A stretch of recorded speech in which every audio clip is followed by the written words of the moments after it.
नमस्कार, आपका स्वागत है कमोडिटी की चर्चा में। मैं हूं मनीषा गुप्ता और बात आज यहां पर मसालों की करेंगे, जहां पर कुछ दबाव पिछले कुछ दिनों में बनता हुआ नजर आया है।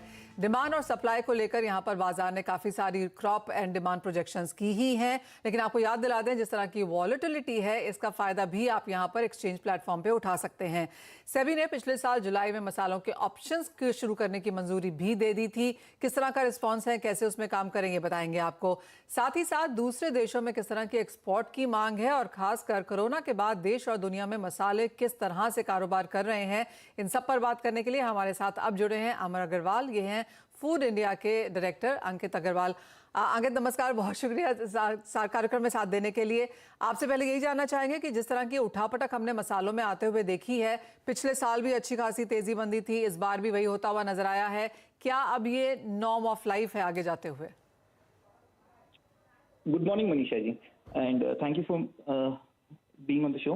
मनीषा जी, जैसा कि हम पिछले साल देखे थे कि काफी जियोपॉलिटिकल टेंशन्स थे अक्रॉस द वर्ल्ड, जैसे कि यूक्रेन रशिया का वॉर था, मनी मार्केट्स में भी काफी उठापटक हो रही थी बड़े देशों में, जैसे कि अमेरिका हो गया, यूरोप हो गया। इस वजह से कहीं ना कहीं इम्पैक्ट हमारे एक्सपोर्ट्स पे, हमारी डिमांड सप्लाई पे भी पड़ा था। हमारी कंपनी जो है वो बेसिकली स्पाइसेस में ही डील करती है, तो स्पाइसेस की अगर मैं स्पेसिफिकली बात करूं तो हमने जीरा में देखा कि काफी तेजी आ गई थी। धनिया भी काफी ऊपर चला गया था, 130-140 रुपीज पर केजी के भाव हो गए थे। बट जैसे जैसे ये सारे जियोपॉलिटिकल फैक्टर्स स्टेबलाइज होते नजर आ रहे हैं, वैसे वैसे प्राइसेस भी स्टेबलाइज हो रहे हैं और आगे जाते मेरे को लग रहा है कि कहीं ना कहीं प्राइसेस आने वाले समय में स्टेबल रहेंगे और स्टेबल डिमांड आउटलुक हम देख रहे हैं 2024 के फर्स्ट क्वार्टर तक। जैसा कि हम दिखा रहे हैं आपको कि चाहे वो हल्दी है या फिर जीरा है या फिर धनिया है, अगर आप पिछले 3 से 6 से 12 महीने का भी चार्ट उठा के देख लें तो अपने हाई से तो यहाँ पर गिरावट देखने को ही है। अंकित, आप कहेंगे कि एट फेयर वैल्यूज, और क्योंकि हमने काफ़ी सारे चाहे जीरा है, हल्दी है, स्पाइसेस कॉन्फ्रेंस वगैरह होती हुई देखी हैं, सब तरफ से अब ये निकल के आ गया कि फसल क्या रह सकती है, मांग क्या है, एक्सपोर्ट को लेकर क्या एक्सपेक्टेशंस हैं। अगर हम हल्दी से ही यहाँ पर शुरुआत करें तो कैसे देखते हैं यहाँ पर कारोबार? हल्दी का इस साल का क्रॉप काफी बढ़िया रहा है मनीषा जी, जिस वजह से कि हमने जो ये पैनिक में जो प्राइसेस ऊपर चले गए थे पिछले साल, जैसा कि हमने डिस्कस किया, ये भी आपने जैसे कहा फेयर वैल्यू की तरफ आ रहे हैं और काफी अच्छा क्रॉप होने की वजह से प्राइसेस जो है पिछले साल के मुकाबले 1000-1500 रुपया नीचे ट्रेड कर रहे हैं अभी। We see a maximum down side of about 4-5 rupees from these levels because of the heavy arrival pressure in all the centres in the month of April and May. But कहीं ना कहीं मई जून के आसपास इसका बॉटम बन जाना चाहिए और उसके बाद हमें लगता है कि like I said, till the first quarter of 2024 मांग भी अच्छी रहेगी और प्राइसेस भी स्टेबल रहेंगे विद अ पॉजिटिव अपवर्ड बायस। जीरा में इस साल में हमने ऑल टाइम हाइज बनते हुए देखे हैं अंकित। यहाँ पर एक तो आपसे जानना चाहेंगे कि वॉल्टिलिटी यहाँ पर बाजार ने कैसे देखी है, चाहे वो प्रोक्योरर्स थे या फिर मसाला कंपनीज थी या फिर ट्रेडर्स थे?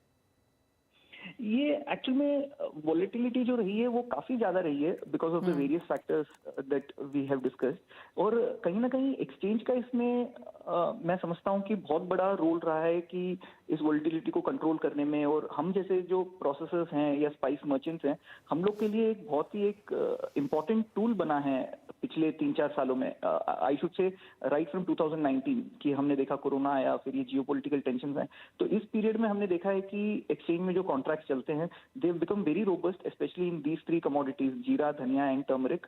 एंड ये कॉन्ट्रैक्ट्स हम जैसे स्पाइसेस प्रोसेसर्स या स्पाइसेस मर्चेंट्स के लिए एक बहुत ही सिग्निफिकेंट पार्ट ऑफ बिजनेस बन गया है अभी। जैसे कि प्राइस डिस्कवरी के लिए ये एक एक्सेलेंट टूल है, और जैसे कि हम जो पोजीशंस लेते हैं लॉन्ग की या शॉर्ट की, उसमें प्राइस रिस्क मैनेजमेंट के लिए हमारे लिए बहुत ही अहम टूल बन गया है। एट द सेम टाइम हम जैसे प्रोसेस को we always have a challenge of inventory management.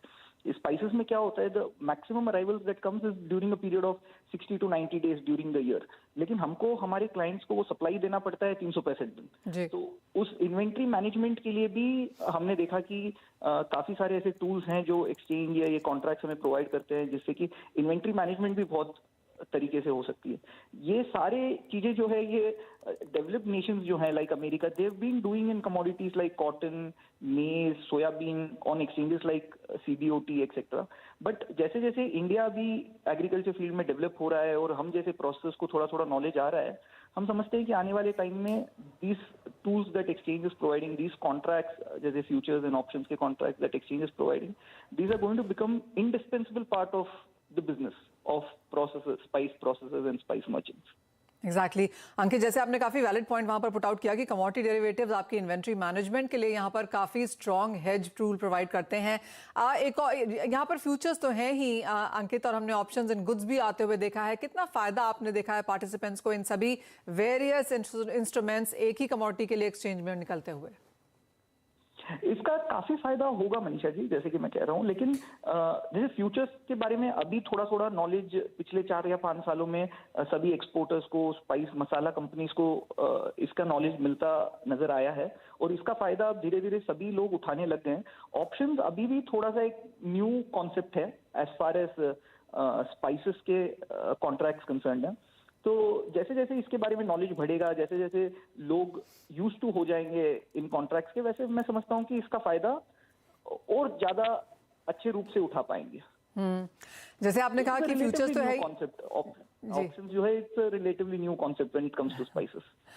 Well not on ground level पर, जी हाँ, इलेक्ट्रॉनिक प्लेटफॉर्म पे शायद ये नया है, लेकिन एक रेफरेंस प्राइस के तौर पर अभी सभी बाजार यहाँ पर एनसीडीएक्स की तरफ देखते हैं, जैसे आपने कहा। साथ ही यहाँ पर धनिया की भी बात करेंगे, और मैं पीछे भी कुछ ट्रेडर से बात कर रही थी अंकित, और उन्होंने भी कहा कि धनिया इतना ऊपर था, उसके बाद लगातार हमने यहाँ पर गिरावट आते हुए देखी। अगर आपने उन लेवल्स पे बेचा होता तो आप यहाँ पर आज इन पॉजिटिव होते। अगर आप अभी तक इन्वेंट्री पकड़ के बैठे हैं उस समय की, लास्ट ईयर की, तो अब तक यहाँ पर आप नुकसान में हैं क्योंकि भाव इतने ज्यादा गिर चुके हैं।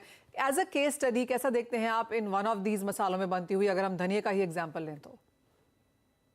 धनिया भी मैं समझता हूँ it was only because of panic की धनिया 130 रुपया हो गया था। Ukraine is one of the major producers and exporters of coriander, और जब यूक्रेन में ये जो युद्ध हुआ था रशिया और यूक्रेन के बीच में, इसके वजह से जो पैनिक क्रिएट हुआ था across the world, European Nations में काफी पैनिक हो गया था, इस वजह से ये प्राइसेस इमीडिएटली शूट अप हो गए थे। तो जैसे जैसे ये फैक्टर्स स्टेबलाइज हो रहे हैं, प्राइस भी स्टेबलाइज हो रहे हैं, but as a spice processor या as a spice merchant, as a spice exporter, हमें ये देखना चाहिए कि अगर हमारे फिजिकल में कोई पोजीशंस हैं तो उसको हम किस तरीके से पॉजिटिवली हेज कर सकते हैं ऑन द एक्सचेंज, जिस वजह से कि ये जो इतनी बड़ी गिरावट आती है तो इसमें हमारे फिजिकल पोजीशंस को कोई नुकसान नहीं लगे।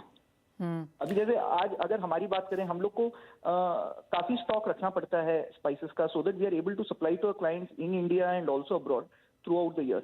बट अगर इतने प्राइस मूवमेंट्स होने लग जाएंगे, इतने वोलेटिलिटीज होने लग जाएंगे, तो it becomes very difficult for us to manage the price risk. तो इस वजह से मुझे लगता है कि it is become very important to take advantage of these contracts that are traded on the exchange. Absolutely Ankit, जैसे आपने कहा भी इन्वेंट्री मैनेजमेंट यहाँ पर एक इंपॉर्टेंट है, क्योंकि जब से आपने लिया, आपने उसको प्रोसेस किया, जब तक आपने उसको बेचा, भाव में बहुत ज्यादा उठापटक यहाँ पर तब तक हो चुकी होती है। एंड ऑफ कोर्स अंतर्राष्ट्रीय क्यूज जिस तरह के हैं उसका भी इम्पैक्ट यहाँ पर मार्केट्स में देखने को मिलता है।